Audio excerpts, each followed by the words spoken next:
Bem, pessoal, dando sequência à nossa videoaula anterior, lançamento oblíquo, gente.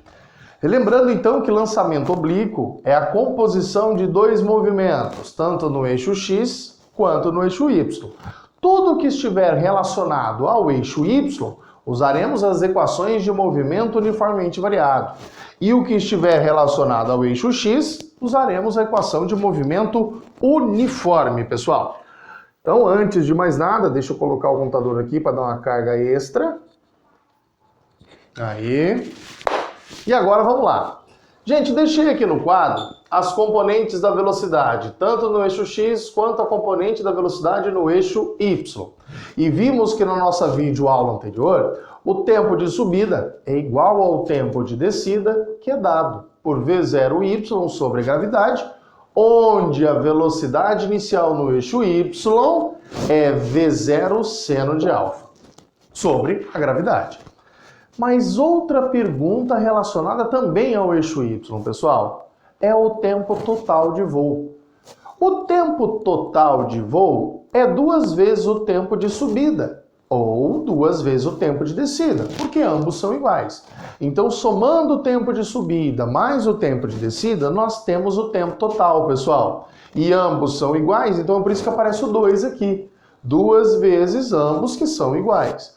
Onde o tempo total é dado por 2 V0y sobre gravidade, onde velocidade inicial em y é V0 seno de alfa sobre gravidade.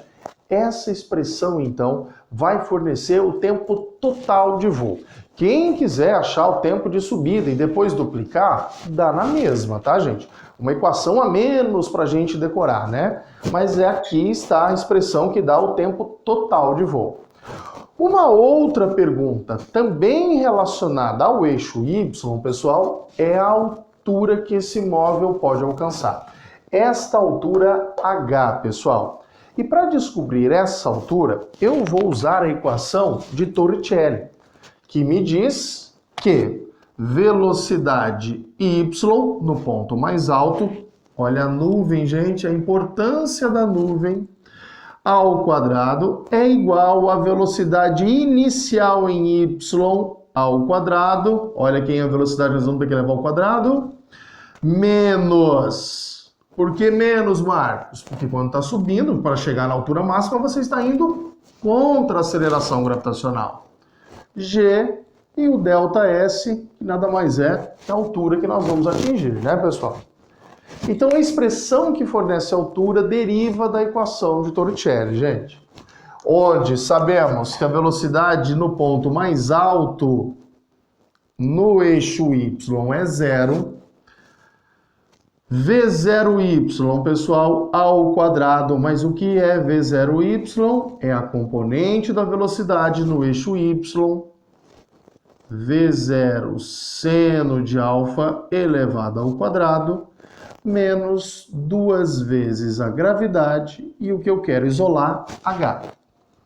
Esse 2GH tá menos, vai para o outro lado mais, ficamos que 2GH é igual a V0 ao quadrado seno ao quadrado do ângulo alfa. A ideia de seno ao quadrado de alfa, pessoal, é descobrir o valor do seno, do ângulo, né? E depois elevar ao quadrado. Por exemplo, seno de 30 graus. A gente sabe que é 1/2. Seno ao quadrado é 1/2 elevado ao quadrado. Então ficaríamos com 1 sobre 4. Né? 0,5 ao quadrado, 0,25. Então é descobrir o seno do ângulo e depois elevá-lo ao quadrado, tá? Mas a fórmula de altura, lógico, eu vou isolar ela. O H aqui, ó. O 2G está multiplicando a altura. Quando você passa para o lado de cá, ele vem dividindo.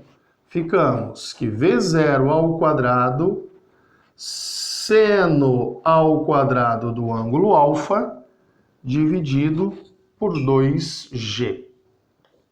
Pessoal, olha aqui. A altura máxima é dado por aquela expressão, gente. E qual ângulo que ele consegue a maior altura? É lógico, pessoal, que é 90 graus. O seno de 90 não é 1? Então não seria um lançamento oblíquo, e sim um lançamento na vertical. Então a maior altura torna-se isso um lançamento vertical, onde o seno do ângulo, o ângulo de correspondente a 90 graus, tá? Esta é a expressão que fornece esta altura aqui, pessoal. E cuidado com isso. Nós temos um ângulo limite que nós chamamos de altura. Se você inclinar, pessoal, a altura vai ter uma correspondência com o alcance. Então imagina que você está na horizontal, não tem altura nenhuma, você lança. Se você erguer um pouquinho, isso já tem uma altura e um alcance. Ergueu mais um pouquinho, tem outra altura e outro alcance. Quanto mais inclinado for, maior vai ser a altura. Mas e o alcance? Temos um ponto limite, onde entramos em concordância com a altura e o alcance. Esse ângulo é 45 graus, pessoal, onde nós temos simultaneamente a maior altura relacionada ao maior alcance. Cuidado com isso. A maior altura, lógico, seria 90 graus, você jogaria diretamente para cima. Mas em contrapartida, se eu for relacionar a altura com o alcance, 45 graus. Então coloque isso na cabeça de vocês. 45 graus é onde possui o maior alcance, relacionando a altura, tá? E agora a gente vai para esse alcance. Mas o alcance, pessoal, é relacionado a qual dos eixos aqui? O alcance está relacionado ao eixo X. Ó, vou representar com o A aqui, tá? O A que vai dar o alcance para nós. Este alcance. Bem, dentro de alcance eu só posso usar uma única expressão, porque está relacionado ao eixo X, ou seja, a equação do movimento uniforme, pessoal. Agora, a fórmula do sorvete vai ter velocidade, mas a velocidade vai ser a do eixo X, pessoal. Então, deixa eu apagar aqui e colocar essa equação que vai dar alcance para nós. Vou apagar de tempo total aqui, tá, gente? Apesar de vou ter que usar essa de tempo total para provar alcance, tá? Eu vou deixar melhor a de altura. Aí esse espacinho aqui eu vou fornecer o alcance.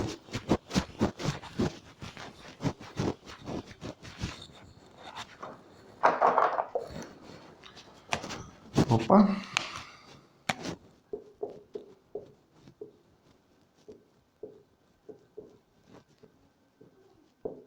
Bem, como eu havia dito para vocês, deriva do sorvete. É o alcance que ele pode ter, é a posição final no eixo X. A posição inicial, pessoal, olha de onde sai o móvel? Da origem. Então isso aqui a gente vai cortar. Mais a velocidade no eixo X. E aqui é o tempo total.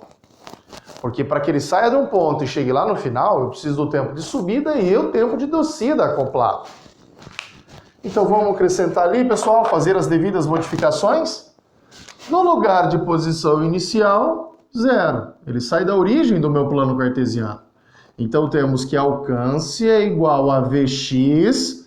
Olha quem é Vx agora. É V0 cosseno do ângulo alfa vezes o tempo total. Foi por isso que eu não quis apagar isso aqui, tá, gente? Olha quem que nós vamos colocar ali naquela fórmula de tempo total. 2 vezes V0 seno do ângulo de inclinação alfa dividido pela gravidade. Olha que zebra que fica a equação que fornece alcance para nós, pessoal. E temos uma função trigonométrica, gente. Lá na matemática, vocês vão visualizar que essa função trigonométrica estabelecida da seguinte forma. O produto entre o seno do ângulo alfa, 2 vezes o seno do ângulo alfa, vezes o cosseno do ângulo alfa, trigonometricamente, é igual a seno de 2 vezes o ângulo de inclinação. Então, o produto o produto cosseno de alfa vezes 2 vezes seno de alfa, nós podemos substituir por seno de 2 vezes o ângulo alfa. Logo, a fórmula de alcance é dado por... Olha para o quadro aqui devagarzinho, gente. V0 vezes V0 é V0 ao quadrado. Cosseno seno de alfa vezes o 2, posso substituir por seno de 2 vezes o ângulo alfa dividido pela gravidade. Essa é a expressão que vai dar alcance, pessoal. E qual é o ângulo que o móvel possui o maior alcance? 45 graus. Então, observação aqui, tá, gente? O alcance máximo corresponde ao ângulo alfa de 45 graus. Então, se o exercício falar o máximo alcance possível, você já tem que saber. O maior ângulo de inclinação corresponde a 45 graus. E quando ele possui esse maior ângulo, pessoal, ele tem o maior alcance em relação à altura. Em relação à altura. Ele pode ter uma altura maior, tá? Só que daí tem um alcance menor. Imagina assim para ficar fácil. Alguém com uma mangueira, pessoal, jogando água obliquamente. Você joga, inclina o ângulo, chega no alcance. Aumenta o ângulo de inclinação, pessoal, ele chega no alcance ainda maior. Mas vai chegar um ponto que você extrapola os 45 graus. Então o alcance começa a reduzir. Então você vai jogando, ele vai se aproximando até chegar num ponto igual ao lançamento. Muita atenção em relação ao ângulo, pessoal. Porque toda vez que ele tem o maior alcance, dado como sabido que o ângulo de inclinação em relação à horizontal é 45 graus. Pessoal, vamos fazer então um exercício referente a isso aqui. Vamos fazer um exercício referente a isso aqui e nas nossas próximas 2 videoaulas, pessoal, vão ser só aplicações dessas expressões, tá?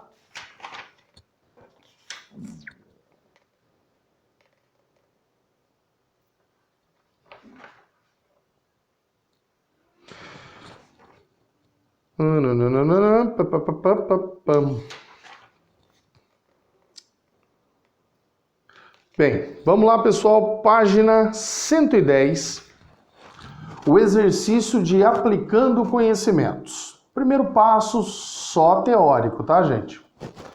Página 110, então, vamos apagar aqui. Primeiro exercício de aplicando os conhecimentos.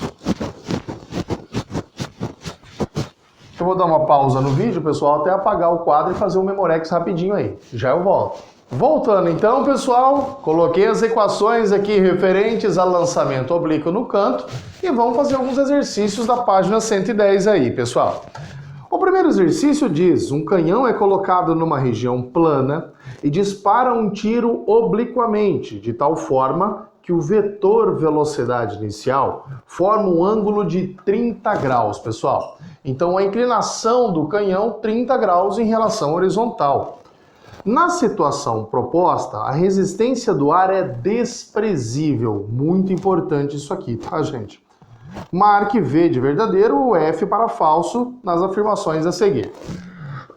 Vamos então, primeiro exercício basicamente teórico, pessoal. Diz assim: a trajetória da bala para o observador em repouso em relação à Terra.